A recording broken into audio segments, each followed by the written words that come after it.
Dave with Dave Trains, and at long last I want to do a video on my Locomotive Roster. I've had a couple of my subscribers ask me about this, so finally got around to it.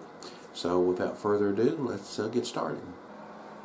Okay, the only steam locomotive that I've got is this little Santa Fe 2516. It's 280.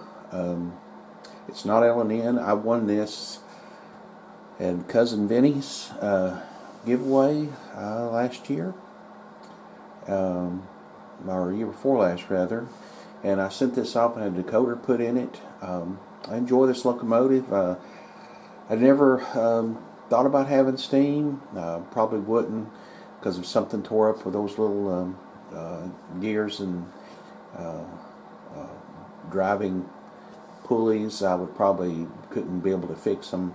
But it's a really great looking locomotive. That is a Bachmann. It runs really good, and we'll be using that on my layout to run maybe some older type of pre-war cars that I have. Plus I've got my L&N passenger set that could look good running with. So let's move him out of the way and bring up the next one. Alright, this next one coming up, all these next ones will be my L&Ns, and then I'll do my family lines. This is VO1000. I think this was made by Baldwin. I'm going to go ahead and preface and say I'm not an expert on locomotives, who made them, just what little knowledge I've picked up, mainly looking at the L&N Locomotive Roster that's on the internet. I know they had two of these. I believe, I saw a picture of one that was used as a slug in Jacksonville, Florida, I think, and I believe I saw this one time we went on vacation. It was just sitting on the side of the interstate or at the yard or wherever it was down there. And there was also a picture of one that was taken in 1964 of this locomotive actually moving cars, passenger cars, and I'm not sure which yard it was, but it was still being used by then. So it had a pretty long life. So they didn't have very many, but they did have one or two. Move him out of the way. Well, as you can hear, this is my brand new RS3. Man, that thing sounds good. And comes in here and view. See if I can stop it perfect.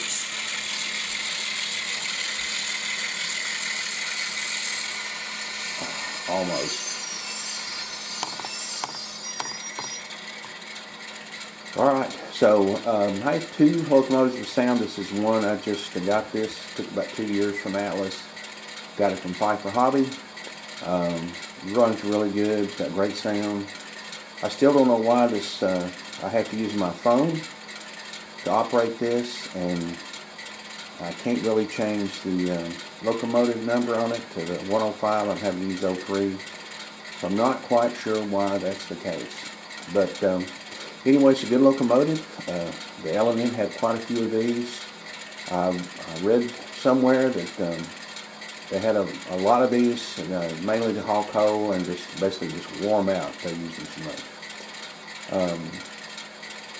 I think there's pictures of these up into the, they might have still been around in the 70s, maybe the yard duty, but they were used quite a long time before they were scrapped out.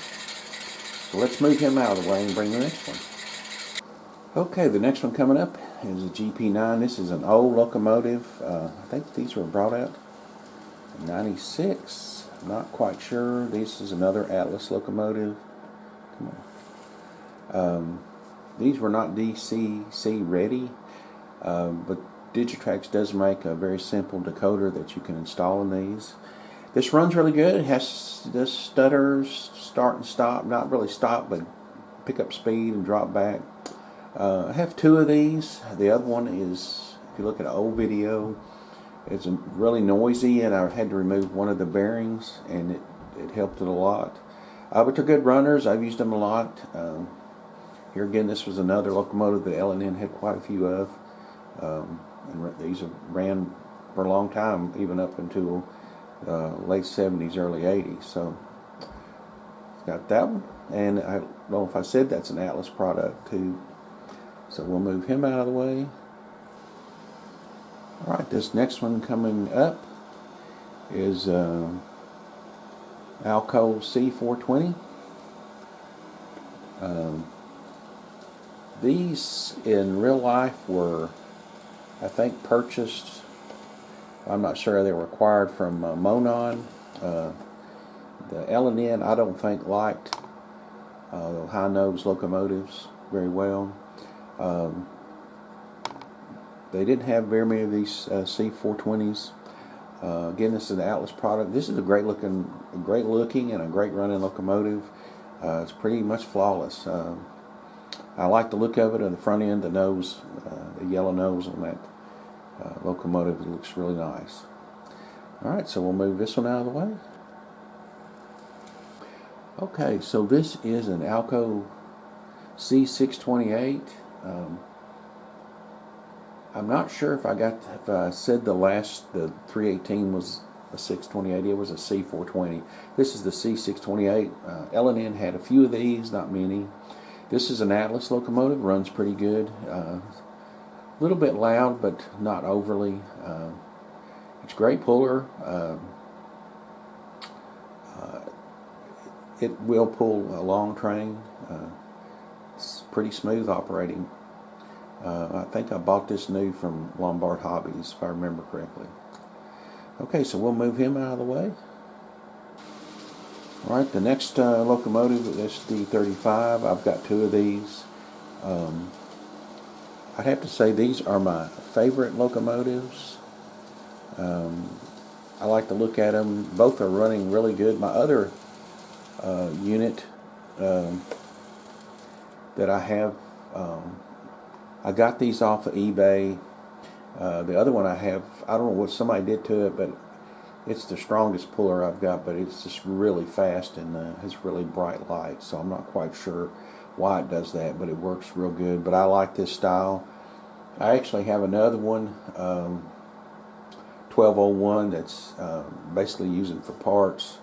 I've thought about getting it weathered and get it renumbered, so I have a third one, but I don't know what I'd do it for.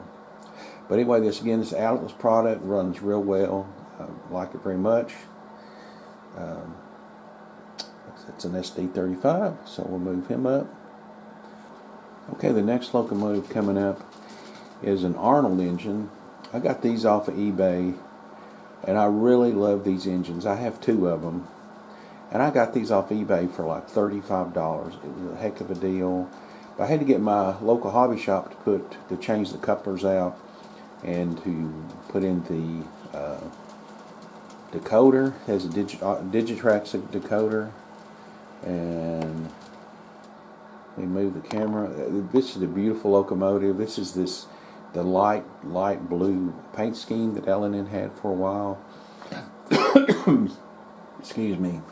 The only thing bad about these locomotives, excuse me, is the handrails are so tiny and dainty. I mean, they'll come out of their little holes so quick, and I imagine they break very easy. The guy when I do get to go to the hobby shop, told me that Arnold will probably never come out with anything else like this again, because I guess they didn't sell good, but he was shocked that I could find them on eBay. So like I said, I bought two of them. These are really good runners, great pullers, and super quiet, very quiet. So if you see any of these in a livery that you like, I'd pick them up. They run super. But I can't change out the couplers. My eyesight's so bad, but they were pretty difficult even for my hobby shop guy that's probably 20 years younger than me. So we'll move him out of the way. Okay, so these last three are my family lines locomotives. Ones that I have. This one is an Alco C628. This is kind of a temperamental locomotive. I'm not quite sure.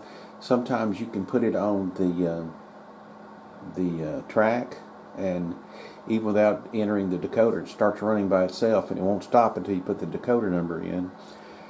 And it has a tendency to start and stop and go on, and then sometimes it works fine. No matter how much you clean the track or clean the wheels, it's I don't know if there's a loose wire in it or anything like that. Probably should run it one day for a lot and see if I can work it out. But anyway, this is I have 3 family lines, and this is the C628.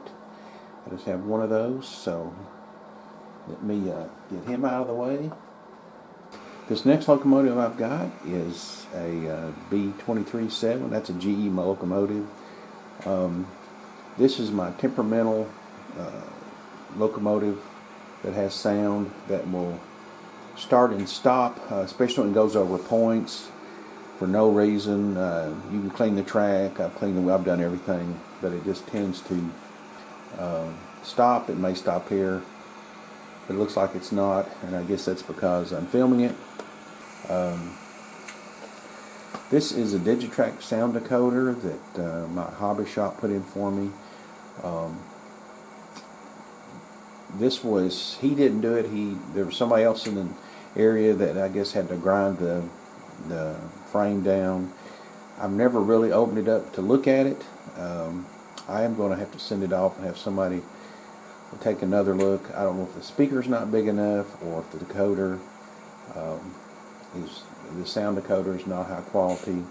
I really don't know. So, but I would like to have it at least on par with my RS3. But it's a nice looking locomotive. It's an Atlas product, and when it comes to L&N and family lines, it's just hard to find stuff. As a matter of fact, from Pfeiffer, I've got a pre-order for another family lines, and my RS3 took 2 years, so it probably won't be in for 2 years. Hopefully I'll be alive to see it.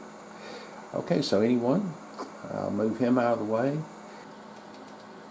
Alright, what we have here is an Alco C630. It's an Atlas product. It's a good running locomotive. I can't complain about it. This is another locomotive that the L&N, I don't believe, had many of them. I don't know the reason why they didn't. One of these locomotives, I don't know if it was this one or the B23-7s, the one you just saw. They acquired them from a dam construction out west, and they wound up purchasing these, probably got a good deal, and brought them in and painted them up. But these locomotives were used a long time on the L&N.